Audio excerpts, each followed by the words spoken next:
मैं झाड़ियों में छुपकर उन सबको देख सकती थी। बहुत जगह ढूंढकर शहजाद जोर से चिल्लाने लगा। शायद उसने हमारी बातें सुन ली थी।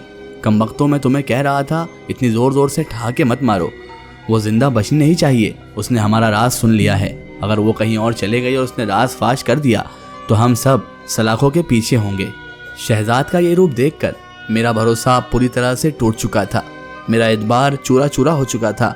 यकीन तो मेरे अंदर अब किसी पर भी करने में बचा ही नहीं था। ऐसा लग रहा था मानो शहजाद ने मुझे आसमान पे ले जाकर वहाँ से धक्का दे दिया हो और मैं सीधे फर्श पर आकर गिर गई हूँ। और मेरे साथ साथ मेरा यकीन इस तरह चूर चूर हो चुका था कि उसे समेटना भी उस वक्त मेरे लिए शायद मुमकिन न था। बस मैं बहुत ज़्यादा टूट चुकी थी और मुझे शहजाद पर गुस्सा आ रहा था, उससे ज़्यादा अपने आप पर। तकलीफ़ का अंदाज़ा सिर्फ मुझे ही था। मैं किस कदर अपने बाप के घर पर महफूज थी, इस बात की अब मुझे सबसे ज़्यादा अहमियत मालूम पड़ रही थी। मेरे वालिद के घर में मेरी कितनी इज्जत थी, कितना मेरा मर्तबा था, ये मुझे अब मालूम पड़ रहा था। और मेरे वालिद के घर से निकलते ही मेरी रुसवाई मेरा पीछा कर रही थी। कुछ 1.5-2 घंटे के बाद वो सब लोग वहाँ से चले गए। मुझे जब इस बात का यकीन हो चला कि वो लोग जा चुके हैं तो मैं जंगल के अंदर चलती गई और दूसरी तरफ एक सड़क दिखाई दी। मैं उस पर चलने लगी। अंधेरा फैलने वाला था। मेरे कदम अब साथ देने से कासिर थे, यानी मेरे कदम अब चलने भी के काबिल नहीं थे और मेरे कदम अब साथ छोड़ते जा रहे थे। अचानक मुझे ऐसा महसूस हुआ कि मुझे पीछे से ज़ोरदार टक्कर लगी। मैं शायद किसी गाड़ी से टकरा गई थी और गिरकर वहीं बेहोश हो गई थी। मुझे बेहोश हुए शायद 2 दिन हो चुके थे। मेरे सर पर चोट काफ़ी गहरी थी। मुझे प्यास की शिद्दत सताने लगी। मेरी आंखें खुली तो मेरा सर बहुत भारी हो रहा था और मुझसे चला भी नहीं जा रहा था। मैं वापस जंगल की तरफ मुड़ गई और एक नहर बहती मुझे दिखाई दी। मैं उसी तरफ पानी पीने चली गई। मुझे हैरत थी कि मैं अब तक जिंदा कैसे बच गई थी। मुझे चोट बहुत गहरी लगी थी। मैंने जी भर के पहले पानी पिया तो मुझे उस पानी में अचानक से एक अक्स दिखाई दिया जो बहुत सफ़ेद रंगत का शख्स था। उसके चेहरे पर हल्की सी दाढ़ी थी। उसे देखकर मैं घबराने लगी क्योंकि पहले से बहुत डरी हुई थी मैं।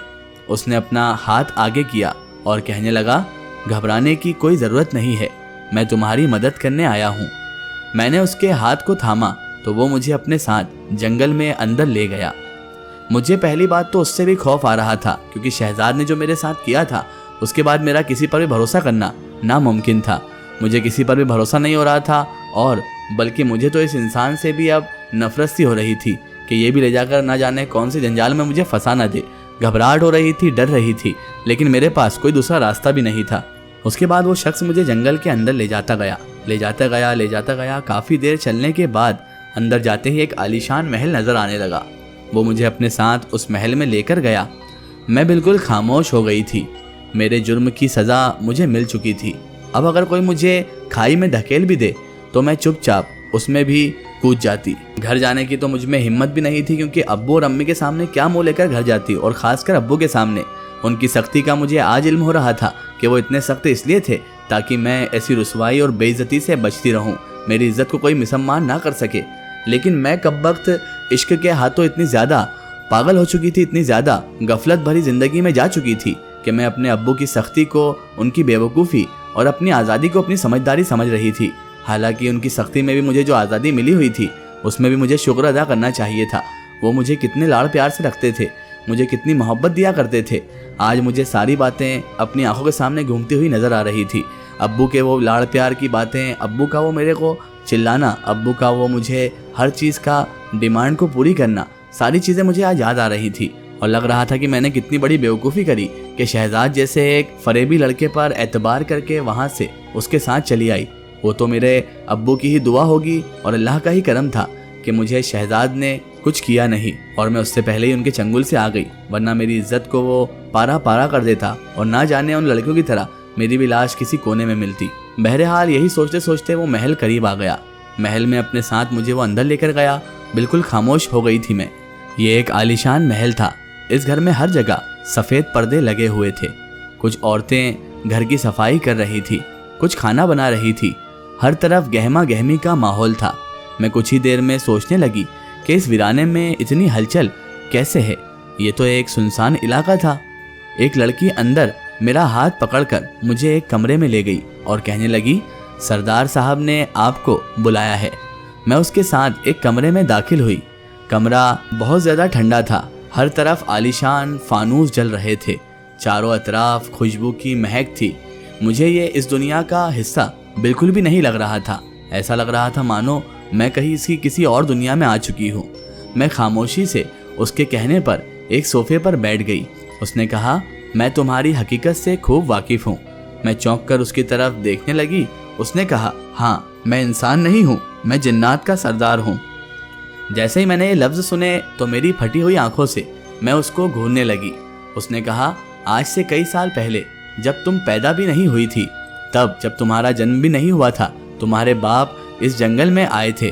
ہاں تم بالکل ٹھیک سن رہی ہو، تمہارے والد اس جنگل میں آ چکے تھے اور ایک جنزادی اسی نہر میں نہا رہی تھی۔ تمہارا باپ اسے اٹھا کر لے گیا تھا اور اس کو قید کر لیا تھا۔ وہ بہت بڑا عامل تھا، اس نے اس کو قید کر کے اس سے نہ جانے کتنے ہی گناہ کروائے تھے، کتنے معصوم جانوں کو تکلیف پہنچوائی تھی۔ تمہارا باپ بہت ہی ایک ظالم انسان تھا، وہ اپنے علم اور اپنی طاقت سے بہت ہی زیادہ ناجائز فائدہ اٹھاتا تھا۔ میں نے بہت کوشش کی اپنی جنزادی کو آزاد کروانے کی، اور تمہارے باپ کے علم میں بہت ہی زیادہ طاقت اور پاور تھا۔ میں چاہتے ہوئے بھی اپنی جنزادی کو آزاد نہ کروا سکا۔ تمہارے باپ کے علم کی طاقت نہ سہتے ہوئے آخرکار ہماری وہ جنزادی وہیں پر فوت ہو گئی، وہیں پر مر گئی، اور ہم نے سالوں اپنے جنزادی کے موت کا سوگ منایا، جو ابھی تک چلتا رہا ہے۔ اس بات کو تقریباً 25 سال گزر گئے ہیں۔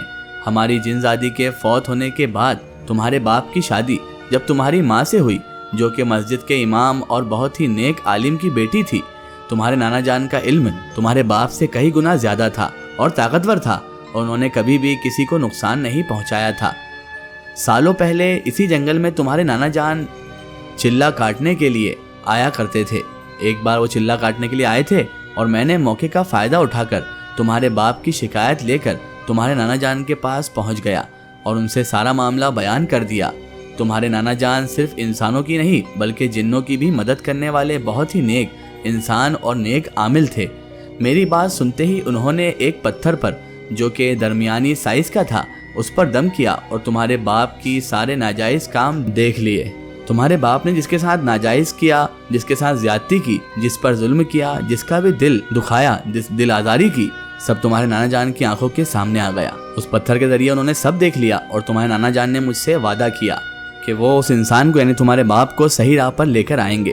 تمہارے باپ سے اپنی بات منوانے کے لیے اور اسے صحیح راہ پر لانے کے لیے تمہارے نانا جان نے اپنی بیٹی کی شادی تمہارے باپ سے کروا دی۔ اس کا ایک سٹوری ہم دیکھیں گے اس کے اگلے پارٹ میں۔